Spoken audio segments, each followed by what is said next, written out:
tawsiri kono an kuma nasiranya ka an ko siranya togo khawfu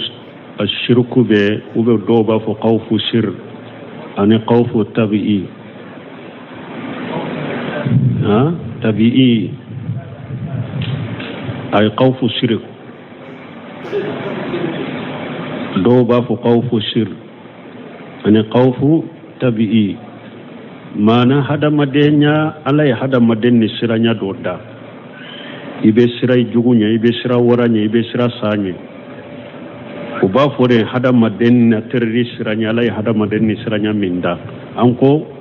jalagite mugo ka wala haroye cide mun soro me akani bali alaka wajibi kelela na yibali alaka wajibi kelela ibe jalagi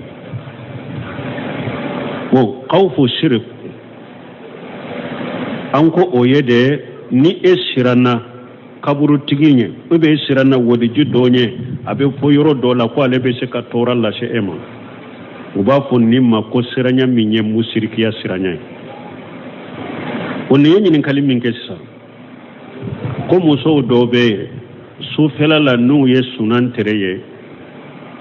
ube sira utese ka faga konu ya faga kana tora do la shewuluma obedo khawfu tabiide kono be khawfu shirku do obedo khawfu shirki do kono ode ya to tawhidi tigu ko koni mugo mat tawhidi te mugo bolo koybe sira ginginye koybe sira jakuma fimanye tawde kramo ko konni tawhidi te mugo bolo ko ibe sira ginginye ibe sira kononye ibe sira jakuma fimanye ni tawhidi ti bolo donc o ye tawhidi baliyade ka sira sunan turenye ko sufe sinan tire ninya faga nimbe soro o ye tawhidi baliyade o ye khawfu shirkude men ni sira na sunan turenye de akanin kide uluna nyogona de be khawfu tabi isranya ne nyode akanin kide una nyogona ube akajide kana kenna ko akajide be posonede ode kana kenna isranya ni ode khawfu tabi min ni israna de sufe sunan tere nin tora kafa akana kodo simo ye khawfu shirkude wodi ato don ko ni tawhidi ti bolo ko ibe sira sufe basanye ibe sira ginginye ibe sira jakuma fimanye ndella ka fon ko mushriki ni mo mi tawhidi ta bolo hala yire kanna doloke abe siranye o ya khawfu shirkude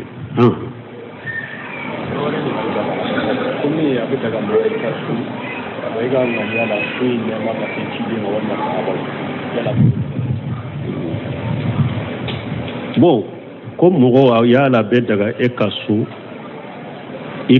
nema akase chidema ube sahabon ube daga don ke ko minye chiden ko ni tai har ni esunna har nema nganya ko chiden ki ka sumbaraji soro chiden kam manto ni mogo ye farda ke eye nafila ke eye farda minke eye nafila minke eye anganew ma anganew chiden de keri ka kanda sababu abika baraji nyukuna soro parce que ale de keri ka kanda sababu abika baraji nyukuna soro ka angania ko ebe bato do ke ka bato imbaraji ka ewa adi chiden ma bidia do lesirita la dina kono ika bato ki yere yo folo hari ni ema ninganya ebe bato ke anyogona baraji be seri chidenye parce que ale de kera sababu ki kanda ika kanda sababu wara odela donc ika bato ki yere sebo fana bo togola fasamancha bammi be sebo golote bolo yere e ka sallu nu ka sunyi e yere bo folo janko ke ebo di sebo ma fasamancha minni bato min be sebo bolo obe bolo donc ika bato ku yere wulu ye bidia wude dina kono lesiri tulula ika bato ngane ku yere hari sebo yerete minye hari yere ka bange baga yere nka mugo do sara nka salli kanganya nka salli baraji kasama nka su kanganya nka su ka baraji kasama otebe mugo te su mugo te salli mugo hada madin ka salli ba ki yere de hada madin ka su nye bato de bu ku yere de ulu te di mugo warema ulu be di yere de ma mugo to ibe do de kaye ube ibe sarakati boaye ube ibe hiju ke anola derila sabatila nununa ube ibe alumura ke derila sabatila nununa me salli mogote salli ki ka salli di mogoma mogote sun ko ibe ka sun baraji di mogoma ika sun baraji bi yerede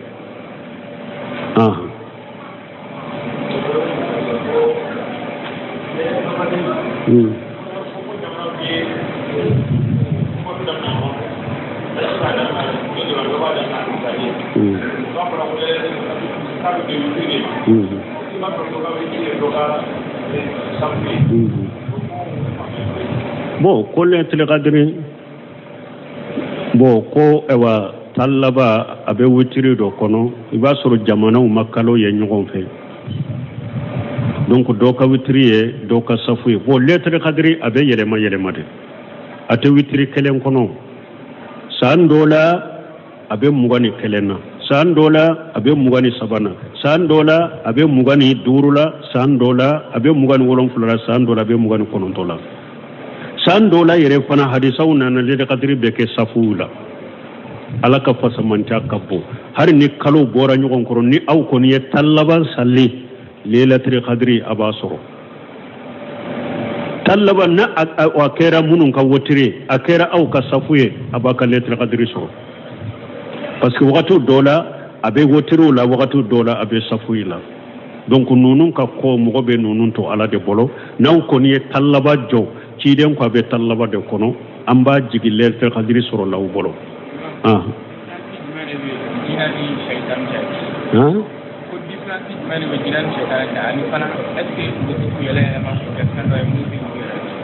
ko difference juma be jinna ni shaytane ce don ka ba ko difference min be shaytane uye jinna de meni ewa jinna min kera kanna gele ka ke cinyali kala de ba fo shaytane abe ko mi hada madon fule ni hada maden min kera hada maden jugo ya cinyali kala ba ko ni hada maden shaytane de sa wotewa jinna fana bo chogo de la shaytane uye jinna ude min ni jinna min kera cinyali kala re ba fo shaytane abe ko min hada maden min kera cinyali kala ba fo ni hada maden shaytane de e ma ciden ko kalbul aswadu shaytan ulu fana la ulu fima ye shaytane ulu fana ka shaytane ya ni chogo de la donc jinna ye de mi makke cinyali kala mi mak ewa ke tonyali kala o ye jinna ye min ni jinna min kera tonyali kera cinyali kala ye o ba fo de ma shaytane ko yala ube se ka yelemawa awo jinna ala ya ke jinna ni malika ye ulu be se ka do sawra were kono jinna be se ka yelema ka ke jakumani jinna be se ka ke sai parce que a sabatira hadisa salen kono muslimu kono cide kandaki kuto kandaki senna madinanka do ale donnana ka konyo musoy atara dingayin se yorola tuma mi tilegan sera ako cide ma ko ne furulende do ne furuto kurade do ndonna ninka musoy mbeta sokono mbetinka muso laje konyo muso laje cide ko basita la ta me mbesira minye yahudiya nunu banu qurayja wiyallahi ru borto mbesira udo kanata merunye ka bamuruta de chenya ka bamuruta tara aka kunyo muso imbe dumin kono ale bena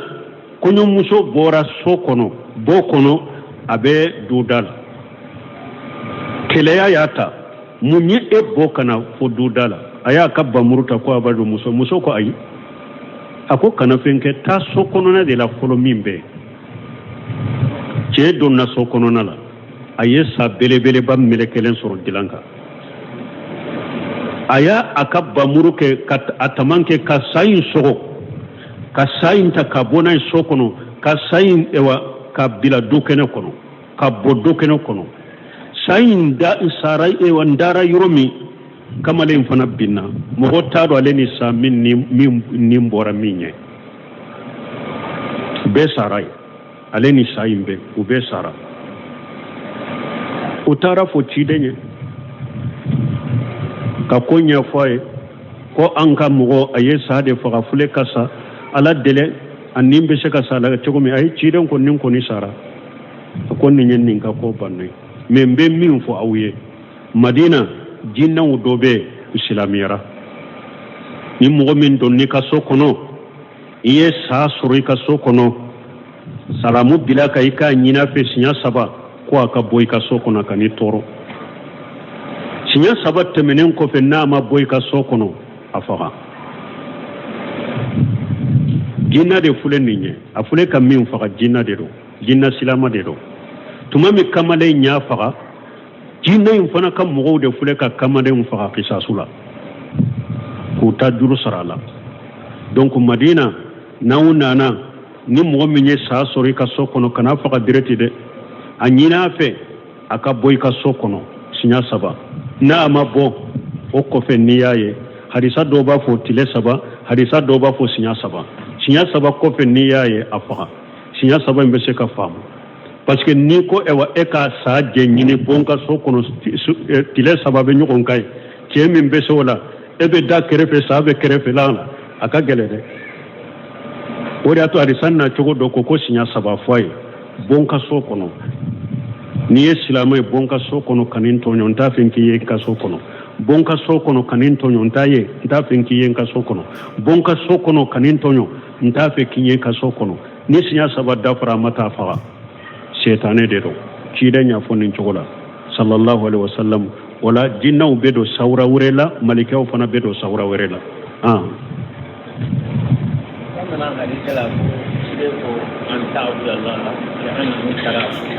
فإن لم تكن تراه فإنه يراك وفو سيرة وانا تقول كابو على كيجينا تقول لا دعنا نهارك الفم بو ko hadisan nana ko ciden ko jibrila ya nyinin kamali ihsan ako al ihsan wa anta abudallah kannaka tarahu fa in lam takunu tarahu fa innahu yaraka jibrila ko ciden ma ko nyuma yayi munya ko ka alabato ka ke ko mi nyabe alala ni e nyaate alala ka do ala nyabila ko do ye nyinin kalike ko ciden ko ala teye ko mun na ciden ko ka alabato ka ke ko mi nyabala sanin kan ɲinin kali jaabi fɔlɔ ni hakilina sugu ni ɲinin kali sugu mun kule b'a fɔ nunu de ma takallufu sɛbaw ma nunu kɛ sisa ka mɔgɔ banbantiya b'o la takallufu b'o la ani fari min bɛ hadamadenw na sisa fo hadamadenw ka sabali hadamadenw ye fari min da dusukun ye hakilina minnu ta tɛ k'u la u ka sagi ka taa ala ma an kan ko da ala ka kuranna ayaw la kan disi da laka kurana ayawla an kan ko da ciden ka di saula kan disi da ciden ka di saula ko an ka subuhaw nyine kam mo subuhado mo dusu kunna hadisa ko kurana kola hada madon kai sabala te kwawla atese alaka dina te kwawla atese de min fo oyoye nunu nye takallufu nunu nye nyinin kali suguye sebo tunte nunu do salafu saru tunte nyinin kali sugudo parce que ni ciden ye min fo lu dalen be ciden na de utani sikamina ulu hakili ya ye ulu hakili ma ye ubado ko cinya de me cidan kam mo nyere sikalen de be ciden na mo chaman ba dambe kata silamiya la sisa abe silamiya kono a sikalen be alala a sikalen be qur'ana la sikalen be ciden na o de be nunyin kan sugu na to mo bolo e ma ye ala ye mu'minu tan o yu'minuna bil ghaib ala ye mu'mini taw ako mu'mini ulu be da ko dogolen na de uma minye aforu ye mu'mini be da la de ata nyanyine yere ala de ya fondale mbala bere ata nyanyine yere ciden de ni fondale mbala de ata nyanyine yere men ni te mu'mini de ibe ni so sebelu ke o be sisan kam mo la donc mo ka sabali ani fanam be fulana min faraka abewa sunna mo nyo mbode fo wakati be fo aqida kala anka tauhid kala anka aqida kala anka mugo bila kata mugo lasu kata aqida kala ni tauhid kala li salakata salaf salihu kana anka wakati la aqida kitabu munun dilala mugo munun na aw yereye madrasa ka sera sanawiya wala ayi saga ka aqida kitabu nyini atu muraja jamana nunun be tokomi hakilina jugu façon be donna jamana in kono bambantiya sugu be donna jamana in kono fo ita nyana bo ne kalante koy fo tawhid kitabu de kakala fo aqida kitabu de kakala donc nambora ela ale kanyin kali jabu cide ma fo ala bato foi kala yau esga yo defo akwan tabudalla kannaka tarawu akwai kala batude limanani dankane kana dusukunna ko alanya bila ka dankane limane ka suru dusukunna dusun kala se kake komi nyaade be alala amma foi kala batu be ala yau ni ciden ko ala batu de be ala ye aw ba fo sisa ala ko ciden ko ala teye munna koy kala batu kala ye eska koy kala batu kala ye de ako ka annaka taraw ako ala batu de ika dankaniya ka soro dusugun kono limana ka soro dusugun kono dusukala ka soro dusugun kono ka ke komi nyaade be alala ne ako ni mo limana no dankaniya soro limana ne dusunkala se ka ke ila ka ke komi nyaabe alala ni mo soro ado koni ala nyaabe ela ika bara inke kanye la nyini yeninde donc ni ciden ko ala ciden ma fo ala teyero ala de ko ala teye lan tarani ala de ko Musa mai tese kaneye ciden mo fo ala yere de yo fo donc ala ka hakli mandama mais ambe min fo ali sunna wal jamaa ka kala de jiya mani sisa de jankon ka jamana mani sisa de fo aqida kitabu ka kala emma ye jamana nyere muskila min wakati benne ba fo karamugo ne kalambago dogo yalite de fonnan kai chamani demisen chaman be mimbaruka ulu yere de be hatagiya fulanka ulu yere dawa kana dina ma yere folo ulu yere de hatagilendo fano ka dawa kana sunna ma folo ulu yere de hatagilendo ka aqida kitabu kala ulu yere na mimbaruko to foila ni politique kuma ni fama lagosi ni fama lebu nyini ni fama lebu fo ulu yode yecce fariyare uyode ye komi jihadu uyode ye komi karasabe dina kalama fama nani ni fama burdu ni fama lebu fo mimbaruka